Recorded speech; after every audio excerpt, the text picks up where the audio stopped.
시청자 여러분 안녕하십니까? 9월 17일 경제 현장 오늘 시작합니다. 가파르게 우상향 곡선을 그리던 집값 그래프의 변화가 계속되는 양상입니다. 그렇지만 강남권에선 신고가 거래가 여전히 속출하고 있는데요. 부동산 정책 책임자들이 집값 안정을 언급해도 시장의 불만이 계속되는 원인입니다. 네, 이런 가운데 본격적인 가을 이사철이 다가오고 있죠. 현실적인 내 집 마련 방법 살펴보도록 하겠습니다. 시청자 여러분의 의견이나 궁금증들 문자 샵 3698번 또는 유튜브를 통해서도 실시간으로 참여하실 수가 있습니다. 오늘 두 분의 전문가와 함께하겠습니다. 구본기 전 더불어시민당 최고위원, 두성규 한국건설산업연구원 선임연구위원 자리하셨습니다. 어서 오십시오. 안녕하세요. 안녕하세요. 네. 두성규 의원님, 지금 저희 들어오기 전에 한국감정원의 이번 달 둘째 주에 이제 집값 동향이 나왔잖아요. 네네. 어떻게 나왔습니까? 매매 전세. 네, 지금 이제 전국적으로는 한 0.08 이래서 그동안의 어떤 상승세 부분이 어느 정도 좀 누그러지고 있지만 전국적으로 볼 때는 계속 지속되는 양상을 보여주고 있는데요. 서울 같은 경우에는 한국감정원 자료에 의하면은 0.01% 상승률을 기록해가지고 네. 사실 3주 정도 계속해서 그 강보합 정도로 이해하시면 될 것 같습니다. 수치상으로 0.01이라고 하지만 그 부분들에 대한 폭 자체가 거의 완만하게 유지가 되고 있는 상황이고요. 네. 대신 이제 전세 가격 같은 경우에서는 상승폭이 상당히 조금 가파른 그런 부분들을 보여주고 있습니다. 사실 전세 가격 같은 경우에는 지금 0.08인가 그렇게 지금 수치가 기록이 되고 있는 상황인데요. 지금 서울 같은 경우는 0.09네요. 예, 0.09인데 문제는 사실은 서울 같은 경우에 있어서 그동안의 전세 가격 상승 지속 기간이 지금 64주째 지속이 되고 있는 그런 상황들이기 때문에 그 상승에다가 최근에 와서 이제 7월 달 말부터 시작되고 있는 임대차 3법의 이제 시행에 따른 여러 가지 시장에 있어서의 전세 매물 부족 이런 부분들이 전반적으로 전세 시장에 상당히 가격 부분에 대한 압박 요인으로 작용을 하고 있습니다. 그런데 중요한 것은 가격에 대한 압박보다도 매매 같은 경우에도 거래량이 좀 굉장히 줄어들고 있는 상황이고 네. 전세 같은 경우에도 전세 매물 조금 전에 제가 말씀드렸지만 전세 매물 자체가 굉장히 줄어들고 있는 상황이다 보니까 현장에서 필요하시면 이사를 지금 아까 이사철도 지금 다가오고 있는 상황에서 필요로 하시는 분들의 막상 이렇게 현장 중개업소나 이런 쪽을 다녀보시게 되면은 정부에서 이야기하는 그 평균치 상승률보다는 상당히 체감되는 부분은 크게 느껴지고 있는 그런 상황이라고 볼 수 있습니다. 소장님 오늘 한국감정원 자료 뭐 지역별로 본다면 어떤 특징이 있습니까? 전 사실 뚜렷한 어떤 튀는 데이터가 있다 이렇게 보이지는 않아요. 예. 우선 매매가 지수 관련해서도 뭐 0.01로 그대로 지금 잡혀 있다고 보이고요. 전세 가격 같은 경우도 전세 가격이 사실 오르는 거는요 매매 가격을 쫓을 수밖에 없거든요. 우리들 다 안단 말이에요. 지금 시청자분들도 아실 텐데 매매 가격을 넘는 전세 가격은 있을 수가 없어요. 전세 가격이 매매 가격을 넘으면 그걸 우리가 깡통주택이라고 안 들어가잖아요. 근데 과거에 가파르게 그 부동산 그러니까 매매 가격이 올랐단 말이에요. 그럼 매매 가격을 추종해서 전세 가격이 오르게 되는데 근데 언론들 보면 이런 기사 많아요. 이 현 정부 들어서 매매 가격이 폭등하더니 전세 가격마저 올랐다. 사실 이건 동어 반복이에요. 의미가 없는 기사거든요. 매매 가격이 오르면은 그거에 추종해서 당연히 전세 가격이 오르는 거고, 움직이니까. 네, 그냥 네. 그게 드러났다. 그냥 네. 이렇게 생각하고 있습니다. 네. 그런데 가격 상승폭이 비슷하긴 하지만 우리 두성규 의원님 말씀처럼 거래가 워낙 적기 때문에 뭐 거래가 늘어나면서 안정돼야만 이게 시장 안정이라고 얘기할 수 있는 건 아닐까요? 어떻습니까? 저는 거래가 주는 부분에 대해서 이제 시장이 읽고 있을 거예요. 지금 부동산 지금 꺾였다라는 게 실제로 데이터를 보면은 지금 이번에 한국감정원 발표 자료도 보면 0.01에서 지금 계속 그 멈춰 있는 상태잖아요. 예. 시장에서는 들어올 때 그러니까 실수요자라고 하는 사람들도 우리 시청자분도 한번 생각해 보자고요. 내가 집을 사야 되는데 거의 전 재산을 걸고 사야 돼요. 근데 시장이 지금 떨어질 것 같아요. 지금 가격이. 그러면 사람들이 시장으로 안 나오거든요. 그러면서 거래가 주춤하는 현상이 발생하는데 저는 이쪽 초입에 있지 않나 저는 지금 그렇게 생각하고 있어요.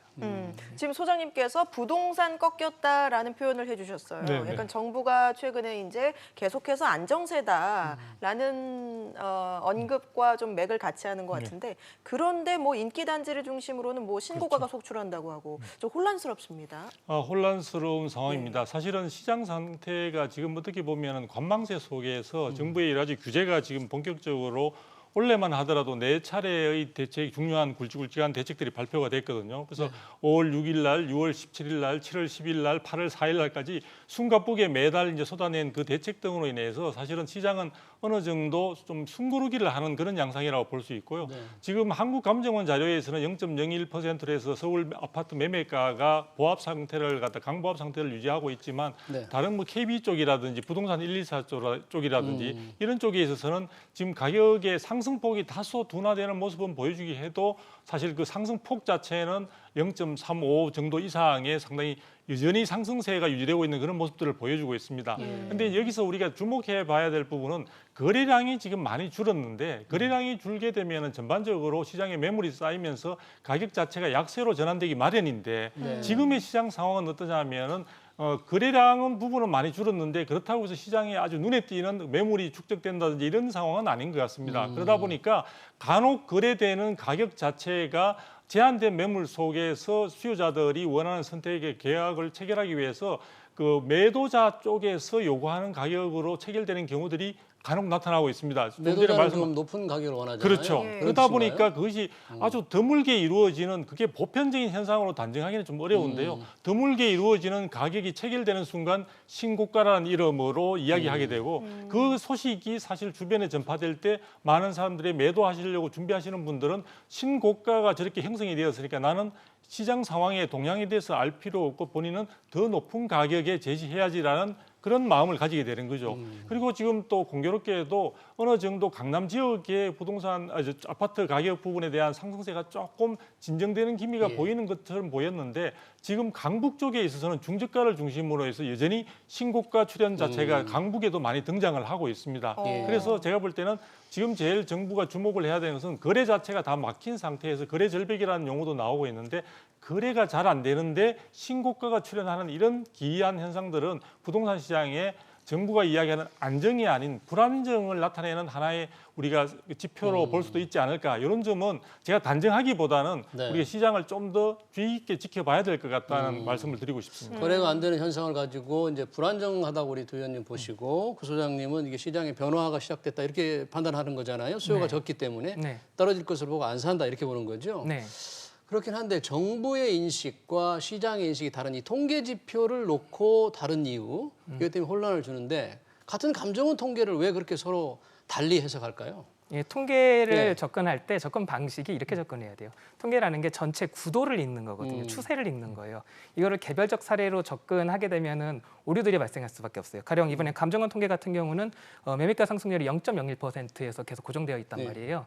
이 데이터로 보면은 분명하게 집값이 안정화되어 있는 건 맞아요. 물론 안정화라는 걸 어디에다가 뜻을 두냐에 따라 다르지만 만약 이것이 안정화라면 그 집값 폭등을 잡는 것을 안정화라고 한다면은 그런 수준의 안정화가 이룬 것은 맞아요. 데이터로. 근데 이거는 통계라 이거예요. 보세요. 어느 지역에서는 최고가를 찍은 곳도 있다. 이렇게 개별 사례가 나올 수 있어요. 그곳은 개별 사례가 나왔다는 것은 반대로 밑으로 떨어진 가격들도 있다는 거거든요. 그것이 평균이 이루어가지고서 0.01%가 된 거라서 개별 사례로 접근하면은 전체 추세를 읽는데 문제가 생겨요.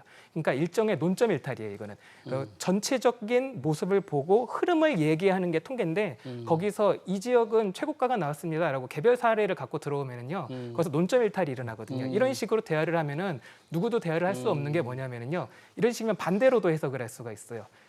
다른 사람들이 지금 정부에서 정책을 내놔서 집값이 폭등하고 있습니다. 이렇게 주장을 할 때 전체 통계를 보고 누군가들이 또 개별 사례를 갖고 와서 지금 이 지역은 하락을 하고 있지 않습니까? 라고 말을 하면서 논의가 한 발짝도 못 나갈 수 있거든요.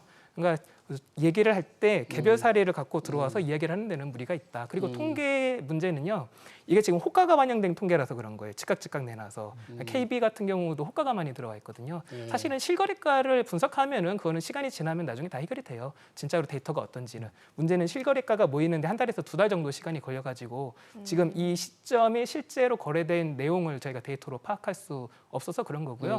저는 한 달에서 두 달 정도 지나면은 데이터가 확실하게 나오니까 너무 일희일비하실 필요 없을 것 같아요.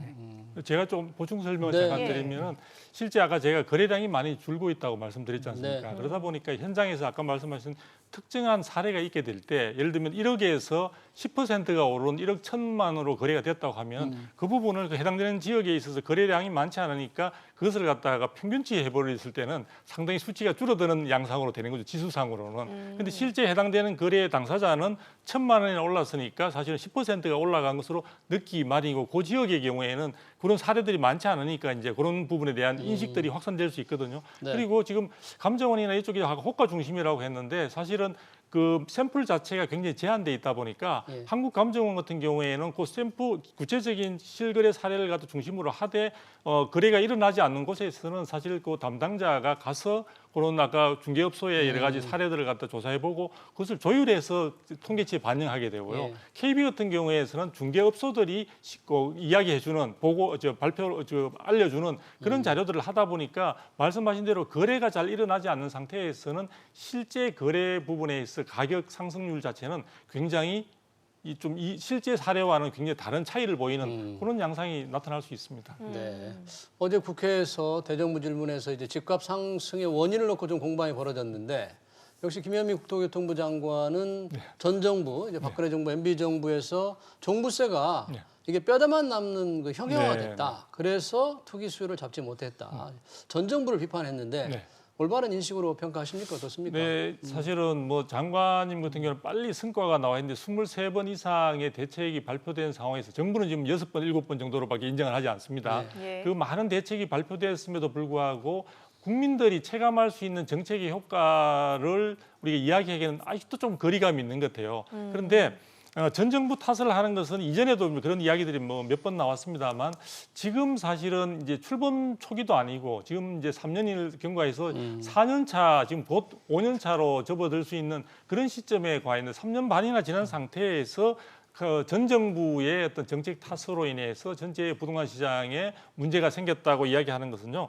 그거는 제가 볼 뭐 지금 23번의 대책을 내놓은 것에 대해서 스스로 이게 무력화됐다는 부분을 자인하는 것이기 때문에 그건 아닌 것 같고요. 아마 마음이 빨리 성과를 내야 된다는 그 조급함에 의해서 이번에 아마 국회 대정부 질문에 부분에 답변하는 과정에서 성과가 나타난 것처럼 이야기를 하고 있는 것 같습니다. 그런데 제가 볼 때는 지금 전 정부 탓을 하는 것도 문제고 그다음에 이번에 지금 이제 KB 쪽에 그 하나금융연구소에서 한국감정원 자료를 가지고 지금 이야기한 거 보면은 지금 실거래가 지수 같은 경우에 변동폭이 지금 거의 45% 정도로 나오고 있거든요. 얼마 전에 문재인 정부 출범 3년 동안 그렇죠. 3년 동안이죠. 그 경실련에서 52% 상승이 있었다라고 하는 그 발표 자료가 지나친 것이 아니었다는 것을 어느 정도 이렇게 이야기해주는 자료이기 때문에 정부가 이러한 부분들에 대한 책임을 조금 모면하거나 여론을 호도하기 위해서 아마 말씀하신 게 아닌가 싶은데 이해는 되지만 그것은 어떤 국민들이 그것을 사실로 받아들일 국민들은 그다지 많지 않을 그러니까 것으로 지금 보입니다. 화면을 보니까 지금 한국감정원 건데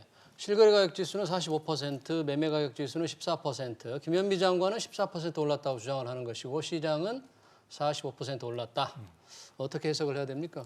저는 우선은 아까 총선 네. 얘기를 좀 해야 될 것 같아요. 그 보유세 얘기 좀 하셨잖아요. 이게 예, 총선이랑 예. 조금 연결되는 부분이 있어요. 왜 그러냐면은 우리들 다 알고 있어요. 이런 것들에 대해서 공식이죠. 집값을 낮추려면은 보유세는 높이고 뭐 양도세는 낮춰야 된다, 거래세는 낮춰야 된다. 근데 지금 종합부동산세로 초점을 맞춰 보면은요, 문재인 정부 들어서 사실 종합부동산세를 건들 수가 없었어요. 왜냐하면 건들려고 했는데 작년 12월 대책 발표 때도 종부세를 올리겠다고 했어요. 근데 그게 국회에서 통과를 안 됐거든요.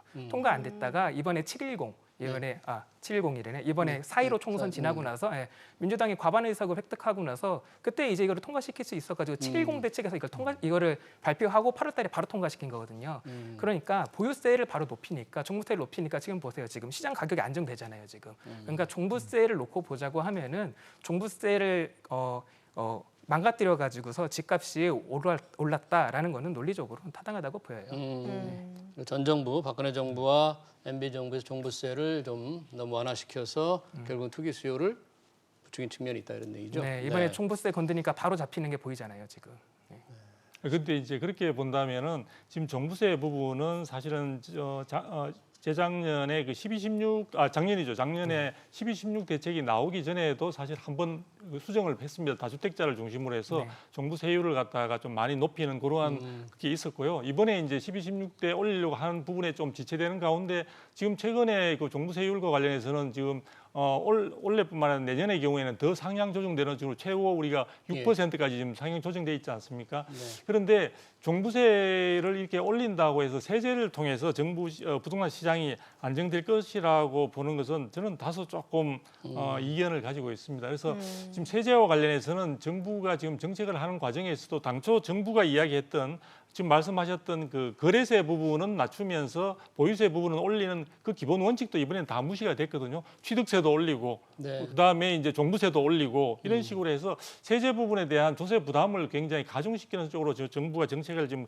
가져가 있고 내년 같은 경우에는 아마 양도세 부분에 대한 것도 지금 더 중과돼서 최대 지금 3주택자 경우에 있어서는 80%에 가까운 양도 차익의 80% 가까운 지금 세금을 부담을 해야 되는 쪽으로 나아갈 것으로 보여집니다. 그래서 이런 점들을 감안할 때 세금 자체가 시장의 심리적 부분에 대한 압박은 충분히 줄 수는 있긴 하겠지만 그 자체가 정책적인 효과로 이어지기에는 다소 무리가 있지 않을까.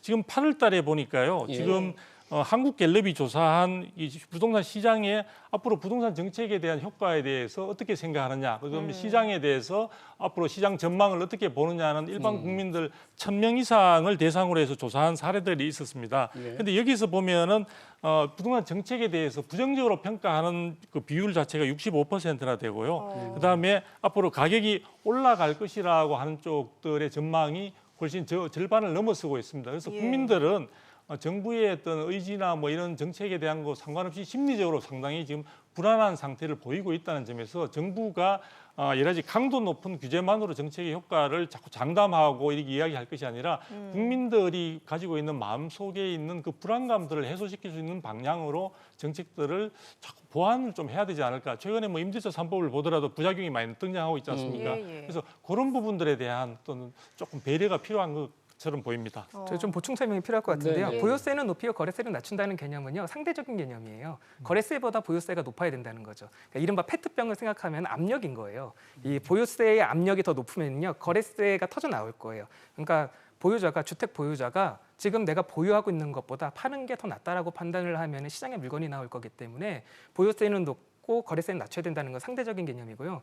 그리고 사실은 우리 국민들이 굉장히 모순적인 생각들을 갖고 있는 것도 많아요. 그리고 일종의 이런 식으로 좀 드러나요. 실제로는 부동산 값이 잡히질 바라지 않으면서 잡혀야 된다고 말을 하는 거죠. 보세요. 지금 계속해서 정부가 규제를 내놨어요. 고강도 규제를 한 거는 맞아요. 그럼 고강도 규제를 했는데 사람들이 그렇게 해도 부동산 값이 잡히지 않는다라고 비판을 하고 있단 말이에요. 그렇게 되면은 합리적인 논법이라면 이렇게 나아가야 돼요. 이렇게까지 규제를 했는데도 잡히지 않았으므로 앞으로 더 센 규제를 해야 된다. 이게 합리적인 논법이잖아요. 근데 반대로 나가요, 사람들은. 그렇게 해도 잡히지 않지 않느냐. 그러니까 규제를 다 풀어라. 이런 식으로 나가는데 이거는 초등학생도 쓰지 않는 논법이죠. 뭐 이런 식의 오류들이 있다라고 조금. 그러니까 이제 규제가 너무 까다로우니까 사기도 좀 어렵고 가지고 있으면 세금도 많이 내야 되고 팔 때서 세금 많으니까 어느 한쪽을 좀 타달라 뭐 그런 게 시장의 요구인 거죠. 시장도 굉장히 예리합니다. 그러니까 뭐 팔 때 조금 세금을 낮춰주면 많이 팔지 않을까 뭐 그런 바람이 있는 게 아닌가 예, 싶기도 해요. 정부의 얘기대로 이 집값이 안정화되고 실수요자에게 기회를 넓혀주려면 실제로 실수요자의 내 집 마련 비중이 어느 정도나 늘었는지 좀 살펴볼 필요도 있을 것 같아요. 네네. 어떻습니까? 지금 같은 경우에는 실수요자들의 내 집 마련 비중 자체는 오히려 지금 특히 무주택자들이라든지 예. 이런 쪽에서는 많이 줄어들고 있는 양상을 보여주고 있고요. 음. 또 실질적으로 지금 가격도 많이 올랐고 또 대출이나 이런 규제 등을 통해서 실수요자들이라고 하지만 주택 마련을 위한 다양한 요건들을 지금 충족시키는 준비 자체가 굉장히 지금 힘든 상황으로 지금 달려가고 있습니다. 그리고 또 더 핵심적으로 중요한 것은 여러 가지 부동산 시장의 가격 부분에 대한 변동 사항을 여러 가지 영향을 주는 것 중에 가장 대표적인 것은 역시 물량이라고 볼 수 있거든요. 예. 그러니까 무주택자들이든 아니면 실수요자들인 간에 주택을 마련하려는 그 꿈을 현실화시키려고 하면은 실질적으로 그만큼의 주택량들이 시장에 나와줘야 되고 새로 공급이 돼줘야 되는데 네. 그런 부분들이 현실적으로 지금 이 정부 하에서 충분히 시장의 수요를 충족시킬 만한 공급이 되기에는 다소 굉장히 어려운 상태에 있다고 볼 수 있습니다. 이번에 공급 대책을 네, 이번에 이제 발표했잖아요. 3기 신도시 부분 내 공급과 수도권에 30만 호 이상, 그다음에 이렇게 많은 그 대책들이 나오고 있고 그 부분에 대해서 정부가 열심히 노력하는 예. 것은 인정을 할 수 있는데 예. 이번에 사전 청약 제도를 통해서도 알 수 있다시피 시장의 불안감이 굉장히 많이 이제 가중되다 보니까 그것은 사전 청약이라는 사실 사전 청약이라는 것은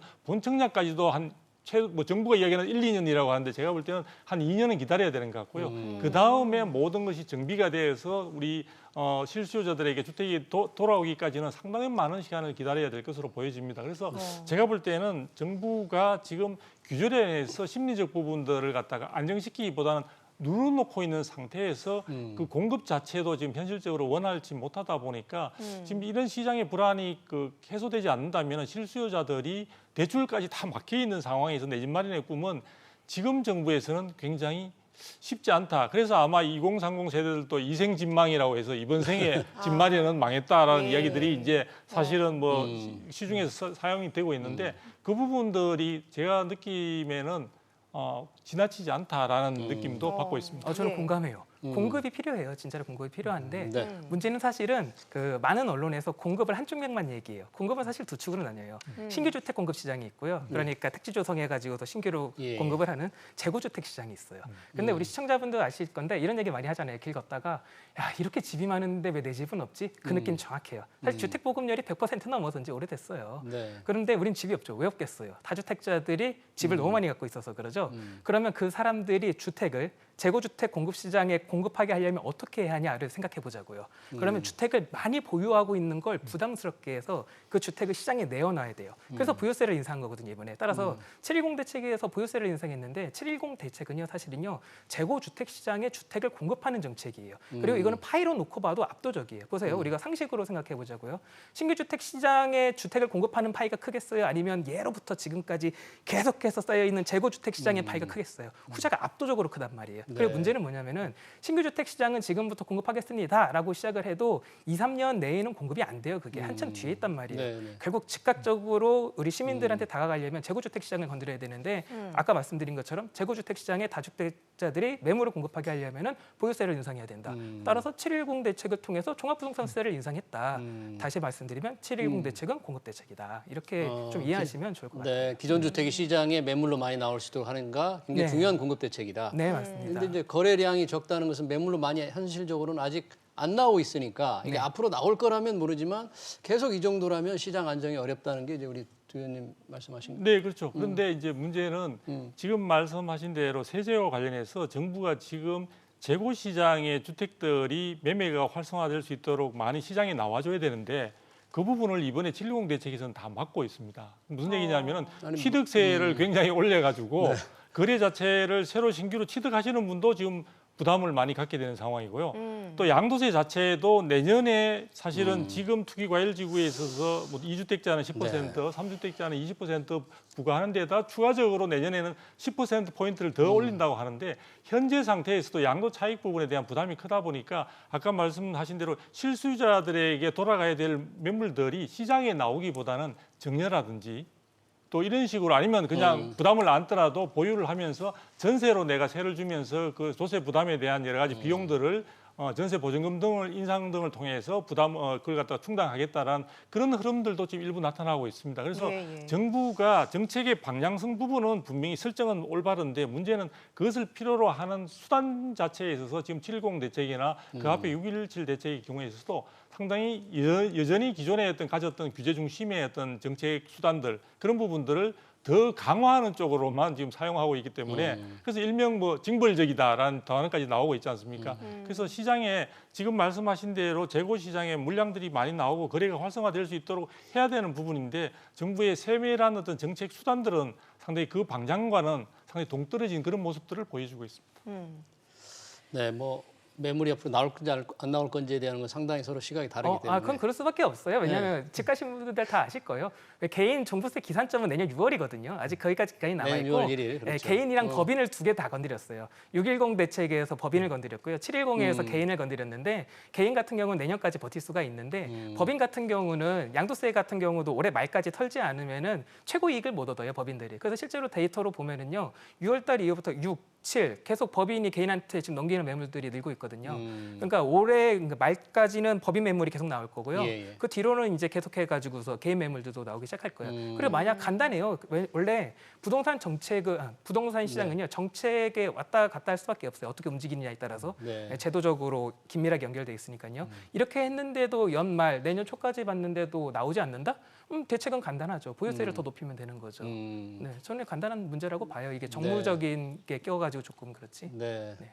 그러니까 정부가 시장을 안정시키려고 하는 확고한 의지가 있다면 그렇죠. 현재 종부세를 좀 올렸는데 시장이 움직이지 않으면 더 올리면 된다 그렇죠. 그런 이건 얘기죠. 소금 같은 거예요. 우리 네. 시청자분들 생각해 보세요. 부동산 값을 잡는 정책은 있을까요, 없을까요? 있어요. 당연히 있어요. 정부가 시장에 룰을 만드는 사람인데요. 가령 양도소득세를 100% 때려버리면 돼요. 그냥 판타지로 말을 하는 거예요. 예. 그러니까 문제는 얼마만큼 세게 하느냐에 달려 있어요. 근데 그렇게 제가 지금 말씀드린 것처럼 양도소득세를 100%를 때린다 이렇게 하면은 국민적 반발일 거란 말이에요. 그럼 정무적으로 정부는 판단을 해야 해요. 네. 그럼 이 소금이라고 비하면 이 소금을 한 번에 치면은 집값을 분명 잡을 수 있는데 국민들이 싫어하므로 조금씩 나눠서 뿌리자. 종부세도 그런 맥락에서 조금씩 올리고 있는 거거든요. 예, 예. 소금 이번에 이만큼 쳤는데 보유하고 있는 매물들이 안 나와? 그럼 소금 조금 더 쳐야 되겠습니다라고 국민들께 양해를 구하고 소금을 또 치면 되는 문제다라고 저는 생각을 해요. 근데 그 부분은 사실 제가 꼭 말씀을 드리고 싶은 예. 게 좀 위험한 발상일 수도 있는 게요.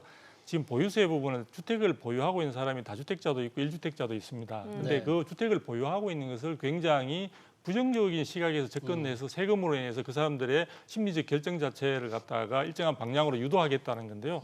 한편으로 본다면 예를 들어 1주택자, 뭐 다주택자도 마찬가지지만 1주택자 같은 경우에도 그 주택 가격의 상승으로 인해서 보유에 따른 가치 상승이 현실화된 게 아닙니다. 예. 우리가 어떻게 보면은 우리가 종부세 이야기할 때도 많이 나오고 예전에 이제 재건축 초과이익 환수제 이야기할 때도 나오는데 한편 본다면 미실은 이익이고 장부상의 가치가 올랐을 뿐이지 그게 내 주머니에서 현실화된 이익으로 있는 것이 아닌데 예. 그냥 보유하고 있다는 것만으로 세금과 세율을 자꾸 올리게 되면은 많은 사람들은 고통만 느낄 뿐이지 그 부분에 대해서 본래 조세를 네. 올림으로 인해서 생각했던 정책적인 어떤 방향으로 많은 사람들이 어떤 행동들을 가져가느냐 그거는 아마 그렇게 단정하기는 쉽지 네. 않을 것 같습니다. 미실현인에 대해서 부과하는 세금이다에 대해서는 사실 논쟁이 끝났어요. 예전에 종부세가 헌재에서 2개가 들어갔었는데 안건이 그 부분에 대해서는 헌재도 괜찮다라고 했고 다만 문제가 됐던 게 세대 합산 부분이었던 거죠.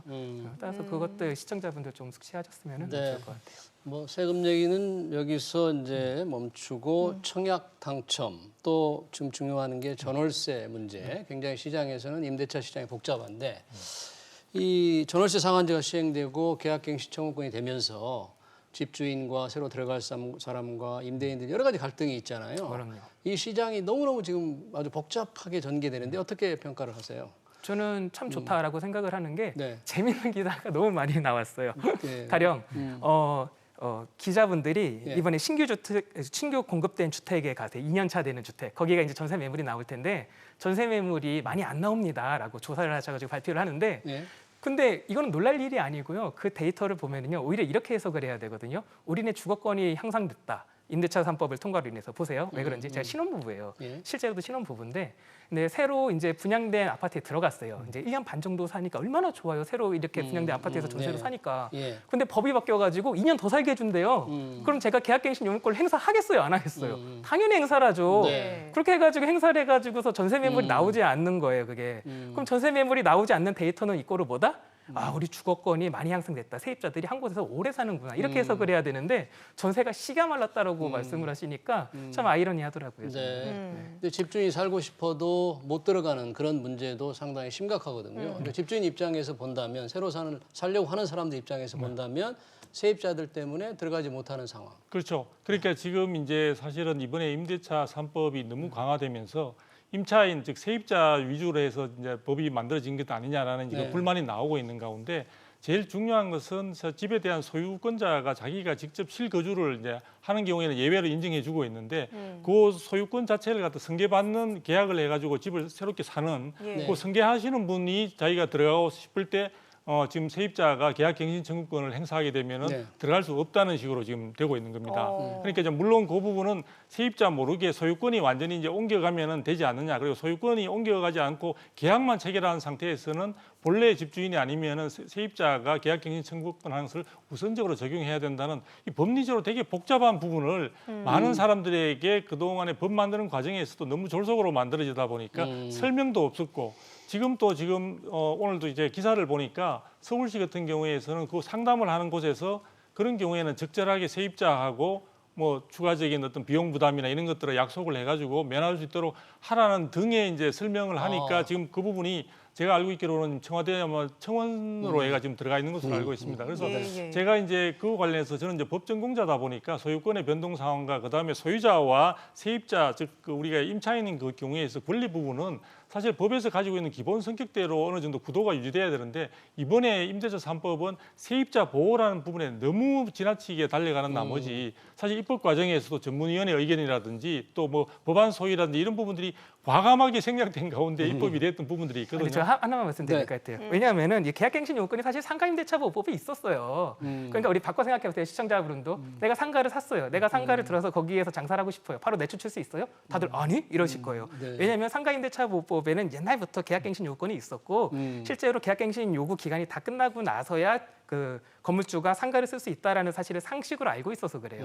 그럼 마찬가지예요. 주택도 계약갱신 요구 기간을 다 쓰면 그때 들어가서 사시면 돼요. 네. 만약에 반대로 사자마자 내쫓아야 된다. 이게 주택이 합당하다면은 상가도 합당해야 돼요. 상가를 사자마자 상가 세입자 장사권들을 내쫓을 수 있어야 된다. 이렇게 해야지. 아니 같이 그건 분치가 그렇지 되잖아요. 않습니다. 왜냐하면은 상가 쪽에 있어서는 상인들의 경우에는 우리가 그 사법에 있어서도 상법에서 규제를 받는 사업자로서 어느 정도 그 영업과 관련되는 지식을 함량하는 게 당연한 건 요건으로 되어 있지만요. 지금 이 임대차 경우에서 주택 임대차 경우에는 일반인들이에요. 일반인들이기 때문에 일반인들의 모두에게 어느 정도 그런 부분들에 대한 법적 상식이나 그런 것을 기대하는 것은 다소 조금 무리라는 생각이 듭니다. 알겠습니다. 오늘 두 분 말씀 여기까지 듣도록 하겠습니다. 지금까지 두성규 한국건설산업연구원 선임연구위원, 구본기 생활경제연구소장과 함께했습니다. 고맙습니다. 감사합니다. 감사합니다.